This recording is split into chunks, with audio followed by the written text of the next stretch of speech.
Sir ఇక్కడ ఒక statement నేను రెగ్యులర్గా ఉంటున్నాను. When it comes to the Indian people are more about the job seeker instead of the job creators. So అది that is absolutely we're labour oriented mind, అంతా labour oriented mind మంది. ఇవాళ మీరు ప్రపంచంలో ఎక్కడ తీసుకున్నా కూడా why we go outside and work for some other people, why can't be. అదే అంటున్నాను, ఎడ్యుకేషన్ సిస్టంలో మనకి ఏం కావాలి అని ఎంతమంది అనుకున్నప్పుడు ఇలాంటిది వచ్చినప్పుడు వాళ్ళ లోపల మార్పు అనేది వస్తుంది. మనకు ఫియర్, బిజినెస్ చేయాలంటే ఫియర్, మనం బాస్ లాగా బిహేవ్ చేయాలంటే ఫియర్. ఎవరు వస్తారో లీడ్ చేస్తారంటే ఎవడు రాడు. నువ్వు ఇతను తీసుకెళ్ళండి ఎవరు మైక్ ఇచ్చి ఎవరు మాట్లాడతారంటే ఈయన మాట్లాడతారంటారు. అంటే ఫియరోసిస్ అనేది అది చాలా చాలా మనం డామినేట్ చేస్తూ ఉంటుంది.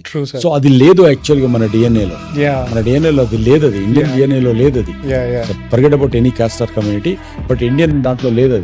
అది దాన్ని మనకు చొప్పించారు బ్రిటిషర్స్ ఇక్కడికి వచ్చినప్పుడు. నువ్వు ఇలాగే ఉంటావు, నువ్వు ఇలాగే చేయాలి, నీకు ఇది చేస్తే నీకు ప్రాబ్లం అవుతుంది అనేలాగా దాన్ని స్లేవరీ దీంట్లోకి తీసుకొచ్చారు.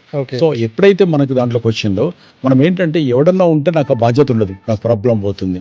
సరే ఎవరన్నా మన పైన ఎవరన్నా ఉంటారా, ఎవరైనా గైడ్ చేస్తారా?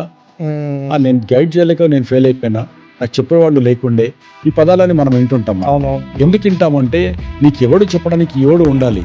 నువ్వు చెప్పితే చేయడానికి ఉండేటువంటి ఒక మర మనిషివా నువ్వు, ఒక కొరియర్వా. ఒక కొరియర్ వాడికి ఇక్కడ ఇచ్చి అక్కడ ఇచ్చిరమంటే ఇచ్చేస్తాడు వాడికి. ఇంకా దేంతో అందులో 100 రూపాయల నోట్ ఉందా, లేకుంటే ప్రామిసరీ నోట్ ఉందా, వైట్ పేపర్ ఉందా, వాడికి సంబంధం లేదు. It's a delivery boy. So why you wanted to become a delivery boy for somebody. So దీని నుంచి బయటికి రావాలంటే ఎంటర్‌ప్రెన్యూర్‌షిప్ అనేది చాలా ఇంపార్టెంట్.